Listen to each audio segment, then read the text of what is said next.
Hej. I denne video vil jeg vise jer, hvordan man kan lave et simpelt kalenderlys. Det er snart jul, og der er jo ikke noget så godt som at tælle ned til juleferien. Så derfor er det her et sjovt lille projekt, vi skal prøve at kigge på. Jeg vil lave eksemplet i P5.js, og jeg vil benytte den online editor, som de tilbyder. Det her det er et tomt projekt, som det ser ud, når man starter op. Der er en function setup, der laver canvas, der er 400 bred, 400 høj, og der er en function draw, der tegner baggrund med farven 220. For at prøve at køre det her boilerplate kode, så kan jeg trykke på play-knappen her, og herover til højre i det, der hedder preview, der kan vi simpelthen se resultatet af den kode, der står her. Og som jeg nævnte før, så er det at create canvas, det er den, der bestemmer, hvor bred og hvor høj vores canvas er. Og hernede i draw, der tegner vi simpelthen baggrunden, og den har gråtonen 220. Jeg vil lige starte med at ændre det her 220 til 0, der er sort, sådan at vi får en god kontrast, og det er nemmere at se vores lys. Sådan her. Hvis vi lige går tilbage og kigger på vores kalenderlys her, så kan vi lige se bort fra pyntet her. Det kan vi lave senere. Hvis vi sådan kigger lidt på det, så kan vi bruge et rektangel til ligesom at repræsentere vores lys. Og det tænker jeg, det er det første, vi går i gang med. Jeg vil lige vise jer en lille ting, der er ret essentielt og ret vigtigt, når vi begynder at skal tegne ting og placere ting her på vores canvas.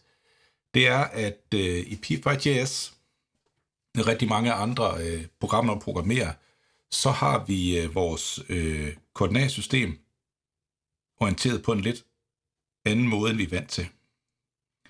Vi har vores origo oppe i øverste venstre hjørne, altså vores 0,0. Og så har vi vores x-akse henad, der er positiv. Og så har vi en positiv y-akse nedad. Så det vil sige, at vi har fra 0 til 400 nedad og 0 til 400 henad. Det er lidt vigtigt, at vi lige har det i baghovedet, når vi skal til at tegne. Og det vil jeg lige prøve at vise jer her, når vi prøver at lave første udkast til vores stearinlys.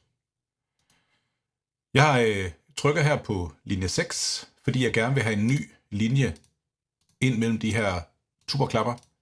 Og jeg trykker simpelthen her på linje 6, efter instruktionen og trykker enter for at lave en ny linje. Der er en indbygget funktion, der hedder rect, som vi kan bruge til at tegne et rektangel. Så det vil jeg starte med. Jeg skriver rect, og så begynder jeg en parentes. Det første, det er vores x-koordinat til vores rektangel. Så det prøver jeg simpelthen bare lige først at skrive 10. Og så vores y-koordinat 10. Så skal vores rektangel have en bredde. Det kunne være 100.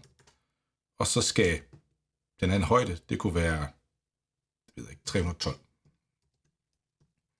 Så slutter jeg instruktionen af med en lukket parentes og et semikolon. Hvis jeg kører det nu, så kan jeg simpelthen se, at den her linje tegner et rektangel, der starter heroppe i venstre hjørne 10,10. Og så er den 100 bred, 100 pixel bred. Og så er den faktisk 312 høj. Og det vil sige nedad.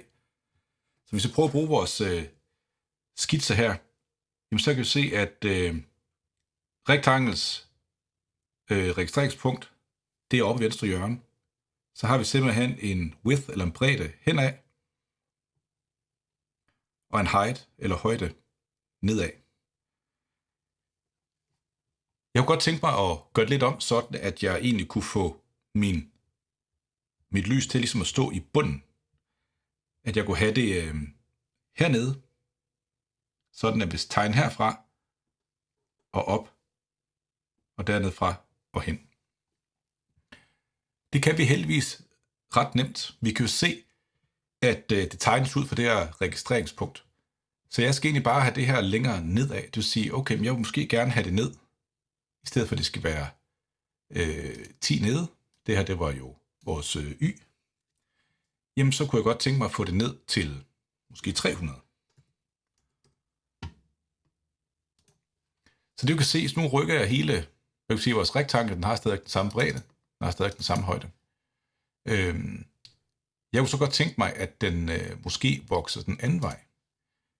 Og det kan vi sagtens. Vi giver den bare en negativ værdi, fordi jeg gerne vil have den til at vokse mod den positive retning. Så jeg skriver simpelthen bare minus foran vores højde. Og så vil jeg trykke igen, kan vi simpelthen se den gå den anden vej. Vi kan se, at den er lidt for høj. Og så det vil sige, at jeg skal lige have rykket lidt længere ned, så det kan være, at den skal ned i, det ved jeg ikke, 360 måske. Sådan der. Og det synes jeg egentlig, at det der er meget pænt lys. Der er stadigvæk lidt plads i bunden til et pynt, og der er lidt plads i toppen til en flamme, vi måske også gerne vil på, så vi kan se, om vores lys er tændt eller ej. Det står lidt sjovt nu herude den ene side. Jeg kunne rigtig godt tænke mig, det kom ind i midten. Og for jeg kan det, jamen så skal jeg jo så, kan man sige, ændre på vores rektangles eksposition, sådan at det kommer længere over mod højre. Jeg ved jo, at vores canvas er 400 bred, så hvis jeg skriver 200 her, så burde jeg gerne komme halvvejs fra 0 til 400. Og det gør jeg egentlig også, men vi kan se, fordi at vores registreringspunkt er herovre i venstre side, jamen så kommer det for langt til højre. Så jeg skal lige rykke lyset halvdelen tilbage. Jeg kan se, at jeg har lavet lyset 100 bred, det vil sige, at jeg skal lige rykke den 50 tilbage. Så i stedet for at skrive 150 her, så kan jeg egentlig bare minus 50. Nu kommer jeg lige til at lave, det kommer meget sådan der. Og så har vi lyset, der står flot her i midten. Så hvis vi kigger tilbage nu, jamen så har vi egentlig lavet vores stearinlys. Og det gik jo nemt og hurtigt. Vi lavede en rigt, og gav den de her værdier, sådan vi placerede dem, hvor vi vil. Det næste, vi skal, når man nu kigger på sådan et kalenderlys her, det er, for det er ikke bare et lys, men et kalenderlys, så skal vi have de her tal fra 1 til 24 på. Det er heldigvis lige så let, som det er at lave en rektangel. Jeg skal igen have det her en draw, så jeg laver en ny linje nede under rect. Og så vil jeg gerne have noget til at stå her på lyset. Der bruger jeg den funktion, der hedder tekst. Og det første, jeg skriver ind, det er faktisk, hvad jeg gerne vil have til at stå. Og der starter jeg med at skrive gåseøjne 1, og så slutter jeg med gåseøjne. Det er den måde, som vi i programmeringssprog definerer tekst på. Det er, at det skal placeres i gåseøjne. Så her, der har jeg teksten 1, og den vil jeg gerne placere et sted. Jeg vil gerne placere den i midten af skærmen, og den var jo, kan man sige, 400 bred. Så det her, det er tekstens eksposition, så den skal være 200. Og så vil jeg gerne have lige placeret lidt nedad, så vi kan se den. Jamen, så kan jeg lige prøve at placere den 100 nede. Så den her, der hedder tekst, den skriver simpelthen det, vi taster ind i første parameter her. Og så har vi tekstens eksposition og y-position. Hvis jeg prøver at køre det, så kan vi sørge med at se, at ganske rigtigt, så skriver den teksten 1 på den her position. Det vi skal måske lige overveje nu, det er jo, at i sådan et lys her, der skal jo fordeles 24 tal, altså fra 1 til 24, altså fra 1. december til 24. december. Men hvordan er afstanden på det? Hvordan ved jeg, hvor langt der skal være mellem de forskellige tal? Jamen, jeg ved jo, jeg har jo selv bestemt, at mit lys her, højden, den negative højde på mit lys, altså hernede fra op, det ved jeg, det er 312 pixels. Og det er jo så længden på mit lys, de her 312. Så jeg kan simpelthen bare finde lommeregneren frem, og så skrive 312, og så ved jeg, at jeg har 24 dage, så divideret med 24. Og det giver 13. Så jeg ved simpelthen, at kan vi prøve at kigge herover, hvis jeg tegner lyset her, så ved jeg, at hver tal, det har mulighed for at fylde 13 pixels. Fordi hvis jeg ganger 13 med 24, så får jeg simpelthen højden på mit lys, og det er 312. Så det vi skal, det er, at vi ligesom skal finde ud af at sige, okay, jeg ved, at jeg har 24 pladser, og de 13 pixels hver. Så det her et tal, der nu står og svæver her, det skal jeg ligesom have op i toppen. Og jeg skal ligesom have fundet, kan man sige, højden på det her. Jeg ved, at jeg har placeret det her sted hernede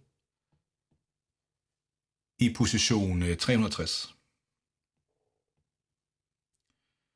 Og hvis jeg nu trækker min højde fra det er 312. Så kan jeg igen bruge min 360 minus 312. Det giver 48. Så det vil sige, hvis jeg er i det punkt her og trækker fra, så ved jeg, at det her op i y-aksen, det er 48. Og det kan jeg så prøve at ændre. Så sige, at i stedet for at den skal være på y-position 100, så hvis jeg prøver at skrive 48, så forsvandt mit tal. Så prøver jeg lige at sige, okay, 48, hvad nu hvis jeg laver det til 48 plus 13, og kører det, så kan vi se, så er vi egentlig hernede. Og det er fordi, at når jeg er 48, så kommer jeg simpelthen til at stå heroppe, og vi kan ikke se baggrunden, fordi at, hvad kan man sige, vi kan ikke se tallet, fordi at baggrunden er sort. Så nu kan jeg se, nu har jeg 48 plus 13. Så nu kan jeg egentlig gå hele lyset igennem. Og så kan jeg sige, okay, jeg vil egentlig gerne, nu prøver jeg at copy-paste, lave en ny linje, sige, så vil jeg gerne have tal nummer 2 ind på mit lys. Hvis jeg kører den nu her, så kan jeg se, så er både 1 og 2 tegn over hinanden, så det vil sige, det her 13, jeg bruger, det er, at jeg egentlig gerne, hvis jeg kan gange det med 2. Så vi kan se, at den her 48, det er positionen. De her 13, jeg rykker med, det var ligesom, jeg vil sige, længden på mit tal. Så hvis jeg nu har 2 af dem, jamen så burde jeg jo komme til at stå lige nedenunder 1-tallet. Og det kan jeg også se her. Så det jeg kan gøre, det er jo, jeg kan jo lynhurtigt tjekke, hvad nu hvis jeg ganger det med 24. Så kan jeg faktisk se, så kommer jeg faktisk helt ned på den. Der hvor jeg gerne vil have mit 24. Og I kan se sådan lige på nippet, så jeg kan faktisk justere og sige, hvad nu hvis vi laver det til 47 i stedet for, sådan jeg lige får en my op, eller måske faktisk 46, sådan at jeg visuelt kan se det første og det sidste tal, og jeg faktisk synes, der er lige meget plads i top og bund. I kan godt se, at jeg kan blive med at copy-paste her, og sætte ind. For at gøre det nemmere, kan jeg måske bare sige gange 1, gange 2, gange 3, og så videre. Nu skal jeg lige nok lave det en, så til 1, til 2, til 3, og så til 24. Så jeg kan godt se, der er godt nok mange, jeg skal have skrevet her. Der findes heldigvis en nemmere måde, noget der hedder en lykke, hvor man kan gentage en instruktion lige så mange gange, som man gerne vil have. Og jeg vil egentlig gerne undgå at skal lave det her 24 gange. Så jeg vil udnytte den første her, jeg lavede. Jeg sætter lige de 3 hernede. Og det jeg så gør, det er, at jeg laver lige plads her omkring. Det er, at jeg vil have den der tekst, den vil jeg have til at blive gentaget 24 gange. Og til det vil jeg bruge noget, der hedder en lykke. Noget, der hedder en forlykke. Og det ser sådan her ud. Jeg skriver for, starter med parentes, så skriver jeg let, mellemrum i, lige med 0, eller lige med 1, undskyld. Og så kolon, så siger jeg, så længe i er mindre end 25, så skal jeg lægge 1 til i. Det kan jeg skrive som i++. Så lukker jeg med en parentes. Så skal jeg lave en åben tuborklamme. Og så skal jeg lave en lukket tuborklamme lige herefter, sådan at det her står inde mellem tuborklammerne, sådan at programmet kan se, at det hører til den her forlykke. Så det, der sker her, det er, at vi laver en startvariabel, og den opretter vi ved at skrive let, og den kalder jeg i, og den giver værdien 1. Så siger den, så længe i er mindre end 25, så skal den køre en gang til og lægge 1 til i. Så lige første gang, så går den ned, så bliver i 1. Det, der er vigtigt her, det er, at vi ligesom kan udnytte det her tal her. Det kunne være rigtig fedt, hvis det tal her kunne blive til det her nede. Og det er faktisk rigtig nemt. Det er, at det her tal, det er bare til i. Fordi i er 1, så det svarer faktisk til, at det tog det samme før. Men fordi den kører 25 gange og lægger 1 til i, så bliver i 1, 2, 3, 4, 5, 6, 7, og så hele vejen op til 24. Altså så længe det er mindre end 25, du siger op til 24.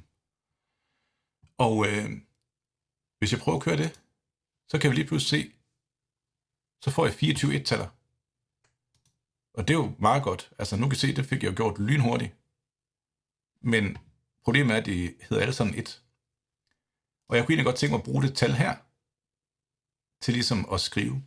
Det kan jeg faktisk rigtig nemt. Jeg kan slette det her et-tal herinde, så er det bare tomt imellem de her gåseøjne. Og så kan jeg skrive plus i, sådan at jeg ligesom lægger tallet til den her tomme tekst. Så hvis jeg klikker nu, så har jeg simpelthen lige pludselig alle 24 dage fra top til bund. I kan godt se, at der er sådan lidt med justering, det er venstre justeret. Det kan jeg faktisk godt gøre noget ved. Og det kan jeg gøre heroppe lige under background, så kan jeg faktisk sige, at der er sådan noget tekst, align hedder det. Der kan jeg skrive center. Og det betyder, at jeg giver instruktionen til programmet og siger, at mit tekst, det skal centreres. Så jeg kan se, at det er blevet meget pænere at se på nu. Så det vil sige, at alt tekst, jeg skriver nu, det er simpelthen centreret, i stedet for at være ved venstrejusteret, som det er som standard. Så nu, hvis vi går tilbage og kigger på vores kalenderlys, så har vi faktisk det meste af vores lys. Vi har lyset her, vi mangler måske lige en flamme herovenpå, så vi faktisk kan se, i stedet for vægen, så en tændt væge, der giver os en flamme. Og det kunne jeg egentlig godt tænke mig at få herovenpå, lige over et-tallet. Og der tænker jeg, at det kan man gøre på en nem måde, for eksempel lave en trekant. Der vil jeg lige vise jer, at sådan en trekant her, det kan være lidt svært lige at holde i hovedet, hvor er hjørnerne henne. Så jeg vil lige vise et lille trick. Hvis man tænker på et koordinatsystem, som I kender det, nu skal vi lige huske, at vores y-akse går nedad. Så hvis man lige tænker sin trekant ud fra det her, så kan jeg sige, okay, hvis jeg tegner den i midten sådan her, så kan jeg lidt nemmere overskue, fordi den er spejlet hen over y-aksen. Så kan jeg fx sige, så ved jeg, at det her, hvis den her den er 10, så må den her være minus 10. Og så kan jeg sige, at den her, den skal så måske være 50 høj. Hvis det er måske for meget, men så kan vi også sige, at den er 20 høj. Sådan at hvis vi kigger lidt på vores trekant her, jamen så er den 10 minus 10, og højden her, den er for eksempel 20. Så prøver vi at se, om vi kan tegne sådan en trekant. Så det jeg gør, det er, at jeg laver her efter vores rektangler. Så skriver jeg triangle. Og den har jo så 3 koordinatpar. Den har jo et for det punkt her, et for det punkt her, og et for det punkt her. Så nu prøver vi at se, okay, vi vil lave først for det nederste venstre hjørne. Jamen, jeg kan måske vælge at sige, jeg kunne måske godt tænke mig at rykke den her trekant lidt opad. Nu prøver jeg lige at slette den her. Jeg kunne godt tænke mig, hvis vi prøvede at justere den en lille smule mere, hvis vi tager vores koordinatsystem og igen går ud fra 0,0, så kunne det være, at jeg skulle lave den her fra bunden af. Eneste ulempe ved det er, at vi kan ikke rigtig se den, men vi er nødt til at stole på, at det vi skriver, det er rigtigt. Så vi siger, at den skal være 20 høj. Den skal gå 10 på den ene side af ORG og minus 10 på den anden side. Så hvis vi kigger på det punkt her, hvis jeg skal beskrive det, jamen så er det jo minus 10 i x og 0 i y, fordi den er på x-aksen. Den anden her, den må så være 10,0. Og det sidste her, det må jo så være minus 20, netop fordi at det går positivt nedad, og den er gået op af minus 20, 0, fordi den ikke bevæger sig nogen steder i x-aksen. Hvis jeg prøver at taste det ind, hvor jeg så skriver minus 10,0,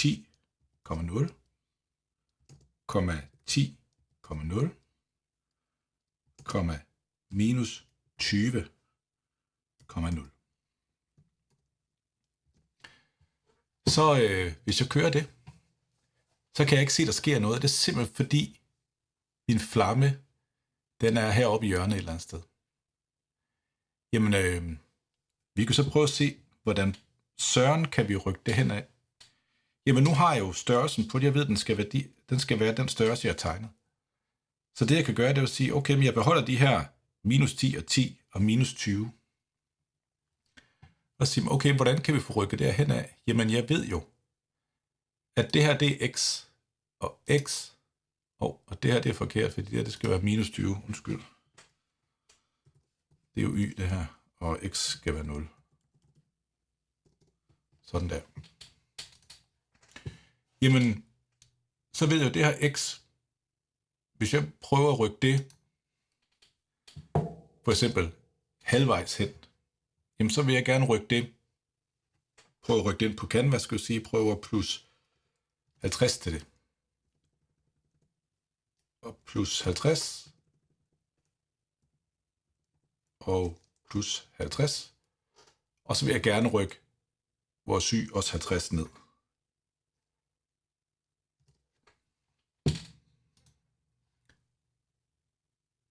Så lige pludselig så begynder at se, at vores trekant kommer til syne. Og jeg vil så gerne have den lidt længere over. Og der ved jeg jo, okay, jeg skal i hvert fald cirka halvdelen hen, så jeg ved, det er 200. Så jeg lægger 200 til her, og 200 til her. Og så skal jeg også lige have x her, og lægge 200 til den. Sådan der.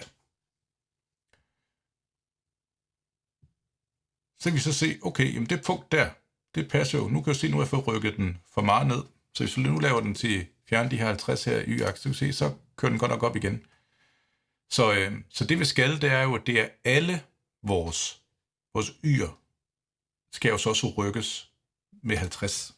Så hvis jeg nu lægger 50 til y, og 50 til y, og 50 til y. Så har vi den hernede. Det er jo måske der lige for meget. Så hvad jeg skal sige, okay, hvad med, det er sådan lige på grænsen. Der skal ikke meget højere op. Jeg måske rykke den, sige, det kunne være 45, kunne gøre det.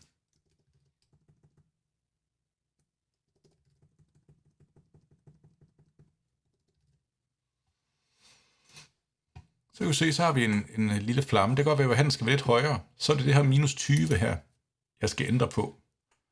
Og jeg kan sige, okay, det kan være, at jeg gerne vil have, at den skal være 25, så den lige bliver lidt højere, sådan der. Så kunne jeg egentlig godt tænke mig, at nu har vi, kan man sige, vores lys. Det er fint, det er hvidt. Det er rigtig mange kalenderlys, de er hvide. Men det der står ovenpå, det ligner ikke rigtig en flamme, fordi den ligesom er hvid. Så hvordan pokker kunne jeg ændre farven? Jamen, det kan jeg ved at ændre på noget, der hedder fill. Og det skal jeg gøre lige inden jeg tegner. Så hvis jeg skriver fill, så kan jeg vælge noget rød, noget grøn og noget blå.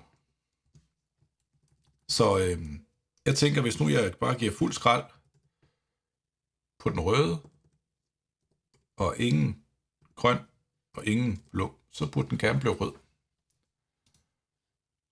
Og det gik jo egentlig okay, men der endte med, at det hele blev rødt.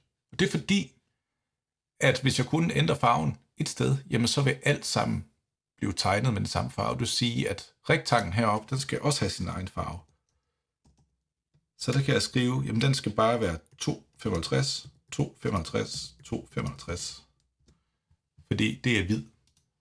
Nu kan I se, nu er flammen rød, lyset hvidt, men tallene er også røde, og det er fordi, vi ikke har valgt farve, når vi skriver tallene herinde i vores forlykke. Så der skal jeg også have en fill, hvor jeg faktisk skriver 0,0,0, og det er fordi, jo faktisk at min tekst den skal være sort, så skal ikke være tændt for noget farve her.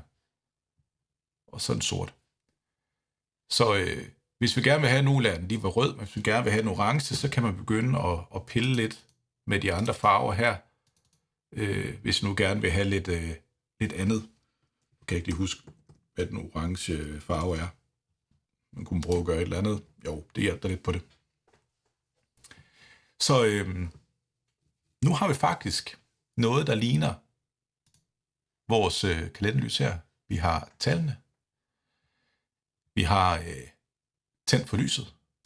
Så nu mangler det faktisk bare, at det kan begynde at brænde nedad. Og der skal vi så have gang i noget andet end det med at tegne, som vi har gjort indtil videre. Og det er fordi, det her, kan man sige, stearinlys skal jo svare, det skal jo gå ned, så det svarer til dato. Dagen i dag, det er den 11. november. Så hvis vi nu prøver at se, om vi kan få den til at komme ned og vise 11. Så det vil sige, at vores rektangel her, den højde vi har her, de her 313, der skal jo egentlig trækkes.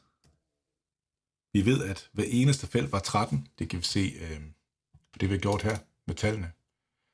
Så hvis nu jeg trækker 13 fra på vores højde, så burde den blive en dato mindre her. Og undskyld, jeg skal lægge til, at vi kører negativt. Det er rigtigt, hvis jeg plusser 13. Så kan jeg se, det gør den også.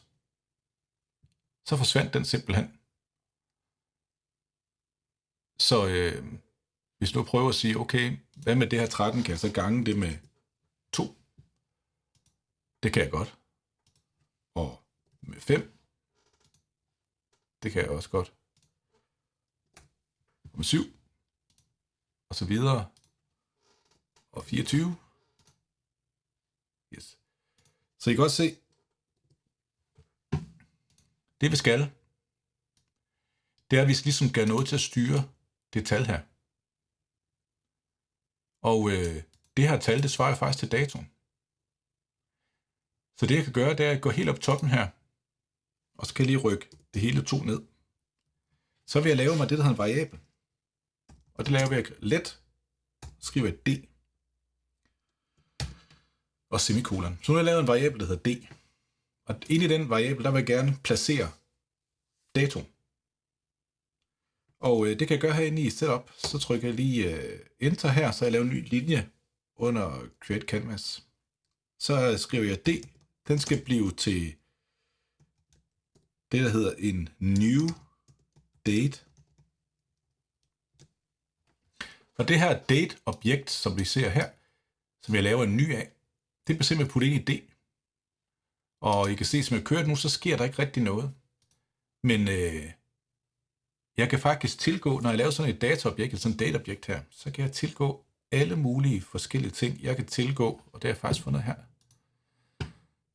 der kan jeg tilgå alle de her forskellige ting af det her dataobjekt. Jeg kan få, hvad for et år det er, ved at skrive get full year. Jeg kan få month, date, hours, minutes, seconds, milliseconds og day of week. Og det er den her date, jeg er interesseret i, for jeg vil gerne vide, hvad er datoen i denne her måned. Så jeg ved, at jeg skal bruge noget, der hedder date. Så prøver vi at gå tilbage igen. For lige at se, om det virker, så laver jeg lige en ny linje, så skriver jeg lige console.log. Og så prøver jeg lige at skrive d. Og så hvis jeg gerne vil bruge nogle af de her kommandoer, vi så herover, year, month, de her, I kan se get, så skal jeg bruge noget, der hedder get date. Så kan jeg skrive d.get, stor D, date, parenteser, parentes luk. Så I kan se, at min instruktion, den er her. Jeg har lavet en variabel. I den variabel har jeg puttet et nyt date-objekt ved at skrive new date, parenteser. Og så kan jeg simpelthen kalde get date på min variabel, fordi den består af et nyt dataobjekt. Det her console.log, det gør, at den skriver noget her i konsollen. Så hvis jeg kører det her nu, så kan vi sørge med se, at det er korrekt for i dag er den 11. november, her hvor videoen optages. Så nu herinde i D, der har jeg faktisk det her tal, jeg faktisk gerne vil gøre noget ved. Nu ved jeg jo, at den her d.getDate, den giver mig mit tal her. Så jeg kan egentlig udnytte den her kommando og erstatte et tal på den, så der kan jeg skrive d.getDate.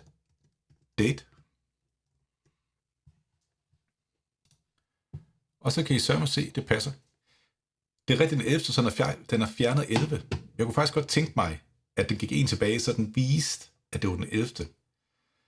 Så der kan jeg simpelthen bare sige, okay, så var egentlig bare minus 1, for eksempel. Så jeg skriver get date minus 1. Det er så vigtigt, at vi sørger for at tingene bliver ganget rigtigt, inden det bliver trukket fra osv. Så er det vigtigt, at man nogle gange skal bruge parenteser på grund af regnereglerne, at vi sørger for, at der bliver trukket fra, inden der bliver ganget. Så nu kan vi egentlig se, at nu er det egentlig brændt ned til det rigtige, men vi kan lige se vores flamme heroppe, den følger ikke med. Så det vi skal, det er jo, at vi ligesom skal herned og kigge, okay, hvor er det, vi laver flammen? Det var her, med vores triangle. Og det vil sige, nu har vi jo en masse, hvad kan man sige, tal her, som vi på en eller anden måde skal prøve at se, om vi kan se bort fra. For det er egentlig bare positionen. Men alt det her, det er den samlede position. Så det vil sige, at vi egentlig skal rykke det her også i skridt af 13. Jeg prøver lige at sætte nogle parenteser omkring her, så skal det være, det er tydeligere.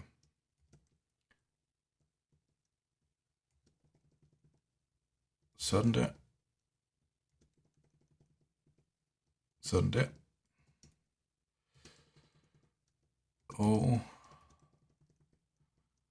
Og det er fuldstændig ligesom i matematik, at parenteserne, de ændrer ikke noget. De er bare med til at tydeliggøre eller ændre en rækkefølge, hvor ting udregnes. Så det påvirker ikke, kan I se, vores flamme her. Men det gør det måske lidt mere overskueligt, fordi det vi skal, det er jo alle de her 3 hjørner. Det vil sige x og y, x og y, x og y. De skal alle sammen flyttes med 13, ligesom det her. Der skal lægges nøjagtigt det her stykke til. Så der går jeg ind og kigger og siger, okay, i x'erne skal jeg ikke rigtig gøre noget ved, fordi den skal ikke rykke sig til højre. Og det her, det er også et x, og det er et x. Det er y her, jeg gerne vil have skal gå ned. Så der hapser jeg simpelthen her plus 13, get date, den kopierer jeg. Og det er vigtigt, at jeg lige får parentesen med her. Og så passer jeg simpelthen den ind på ikke x, men y. Ikke x, men y. Og ikke, nu gør vi det, så nu bliver det lige lidt, nu gør vi sådan her. Ikke x, men Y. Og der er det vigtigt, prøv at se, jeg må ikke komme til at sætte den udenfor, jeg skal sætte den inden for triangle. Gør den lige lidt mindre sådan der. Og nu gik det næsten godt. Kan I se, at vi kan se 9 af 10 inde i flammen? Og det er fordi rækkefølgen af mine instruktioner betyder faktisk noget.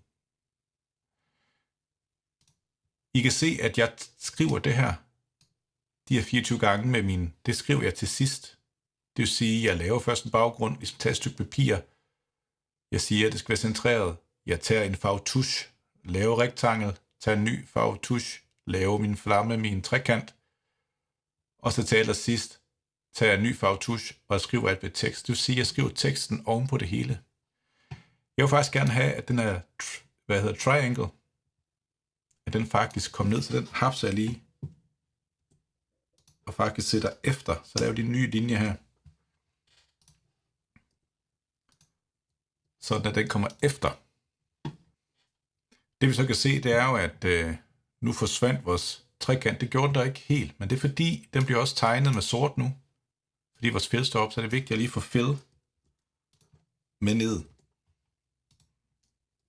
Sådan at vi faktisk kan se vores flamme.